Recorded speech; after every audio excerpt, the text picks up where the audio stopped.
In the lobby of Ramsey Solutions, Jamie is with us. Hey, Jamie, how are you? I'm going awesome, Dave. How are you? Better than I deserve, sir. Where are you from? I am from Hazard, Kentucky. Hazard, Kentucky. Now, where's Hazard? Hazard, it is in southeastern Kentucky. Southeastern. Okay, in the mountains then. Yeah, it is in the mountains. That's where I work. I'm actually from West Virginia, Clarksburg, West Virginia. Gotcha, but okay. I've worked there for about So is that where the Dukes of Hazard, is that where the name came from? that is, except they had to spell it with two Z's, I believe, because it was some kind of like lawsuit or something. Yeah, because Boss Hogg would get mad. Yeah. Okay. All right. Pretty cool, man. That's neat. Well, good to have you. So you're here to do your debt-free scream. Yes, I am. Very neat. And how much have you paid off? $33,000. And how long did that take you? Exactly 2 years. Excellent. Making what kind of money? $27,000. Wow. You've lived on nothing. Or did you sell something? No, I actually threw about $11,500 at the debt, and then everything else, about 22 of it was cash flowed. So You've been on beans and rice. Yes, I have, and my mom knows that. Rice and beans. You get care packages from home. Yes, She's I worried do. about you eating enough. Yes, I do. I yes, love and it. she's listening, so she's probably laughing right now because that is the truth. That's fun, man. You killed it. On no income, you paid a ton of debt. That's right. Hey, first TV contract. I'm a sports anchor and reporter at WYMT TV, so don't get that much money when you sign that first contract. So my contracts have been made. Hopefully I get a bigger contract wherever I go. Yeah, and you keep getting better, and you get bigger markets and so on. Yeah, because entry level in broadcast is starvation in all of it, and radio is the same too. But you're doing great, man. Congratulations. That's awesome. So what set you on this course 2 years ago? Tell me about your journey. Well, I started in May of 2013 at WYMT, and we have a woman who does like hair and stylist, and we go to Knoxville to do that when you first start. And so in August of 2013, I met her, and I was talking about my student loans, because that's what all my debt is. I had no credit cards or anything like that. And she told me, you should listen to Dave Ramsey. You should check this guy out. So driving through Knoxville, I actually heard you on the radio, and then that was when you had, I think, 1 hour of the show on iTunes, and I would just download that 30-minute, 40-minute segment every single night, and I would listen to it. And then you came out, and you have all 3 hours, and I downloaded the app, and I listened. I've not missed a show from November 2013 to November 2015. I listened to every single show in the audio archive. I'm honored. That's cool. And it worked. Yeah, it did. Well, I also read the Total Money Makeover. Like, as soon as I really started listening, I went to the Hazard or the Perry County Library and took out the Total Money Makeover and read that thing in like a week. Yeah. And so you got on the budget. What was the hardest thing you did to get out of debt? Because you've done nothing, man. I mean, you had no life. It's just discipline. I mean, I couldn't go buy new shoes. You know, I couldn't do a lot of things. I just the stuff that you would want to, that a normal 25-year-old would want to do. You know, travel. You know, go somewhere. You know, of course, I don't have a lot of time anyways because my job takes a lot of my time. But I mean, just little things like that, honestly.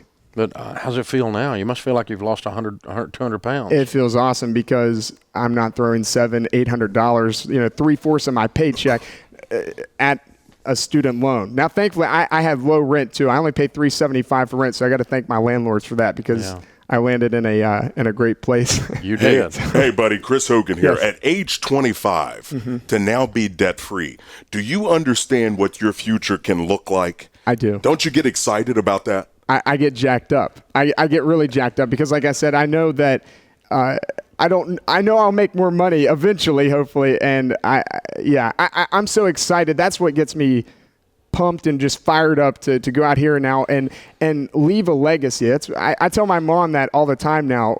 Thanks to you, Chris and Dave. It's just.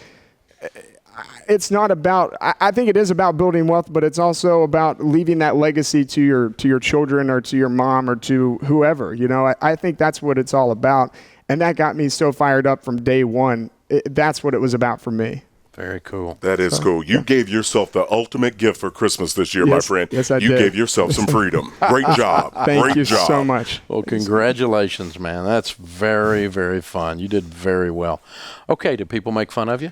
Every time I would mention your name, people didn't really get excited about that, whether it was at work. There's like 3 or 4 people maybe that even knew you, and then I would tell them what I was doing and stuff, and it wasn't necessarily making fun of, but they just get the look. They didn't care, You're crazy. But, yeah. Hey.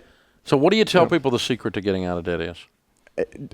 you've got to find something that gets you fired up. I mean, you have to have something that gets you fired up, and you have to have a goal, and you have to set those goals, and you have to go after them. That's exactly how I got my job, because if not, I would have probably never would have got a TV job looking so young and all that.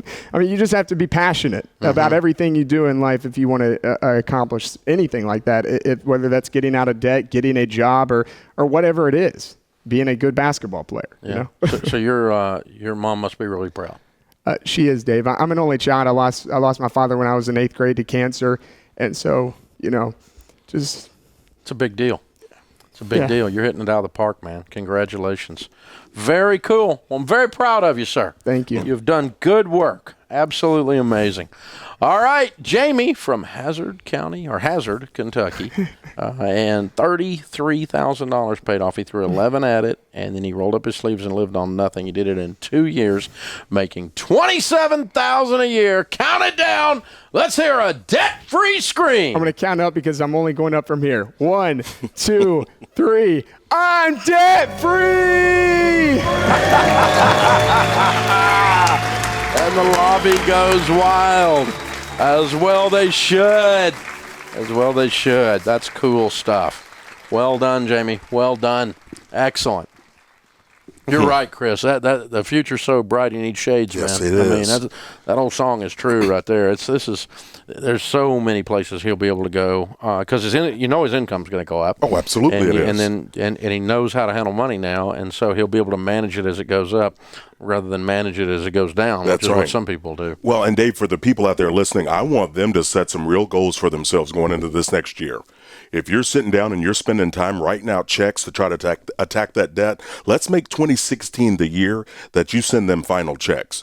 I want you to buckle in. Give yourself the gift by next Christmas of being able to keep more of your money and giving yourself a raise. Get out of debt. Get it out of your life. And, it is a good time of the year to sit down. We're not quite that close enough to Christmas yet, but, about the time you get close to Christmas and right after, sometimes the week between Christmas and New Year's, people do more introspective thinking and future thinking and vision thinking than they do even after the first of the year. It's almost like a reset time in our lives. It's a really good time to get, what you talk about, to dream again. It really is. I think the more, Dave, we dream and we start to realize that I'm chasing something, that I have that desire, that's going to motivate us. That's going to help us understand what we're sacrificing and why we're willing to do some things different. And just like Jamie out there, taking back his legacy, the opportunity to build something, I want more and more people feeling inspired to be able to do that. And that's why the dream part is the very first part of the RIQ. And so if you don't know your number and you haven't done that yet, go to my website, Chris Hogan 360, plug in your dream, then plug in your numbers. Love it. Do it. ChrisHogan360.com, and that's where the RIQ is, the Retire Inspired Quotient. And everyone needs to know what your number is. Yes. If you don't know what your number is, how can you hit it? And too many people run around with their retirement planning and everything else in their life and say, ready, fire, aim, ready, fire, aim. It's ready, aim, fire. Not ready, aim, aim, aim. Ready, aim, fire. Squeeze the trigger. Chris Hogan, thanks for being with me. Thank you for having me, my friend. You can follow him at Chris Hogan 360 on Twitter, on Facebook, and that's his website too, ChrisHogan360.com for the RIQ. Well, you guys would be so rich so fast and be able to do so much not only for yourselves and for your family, but for others.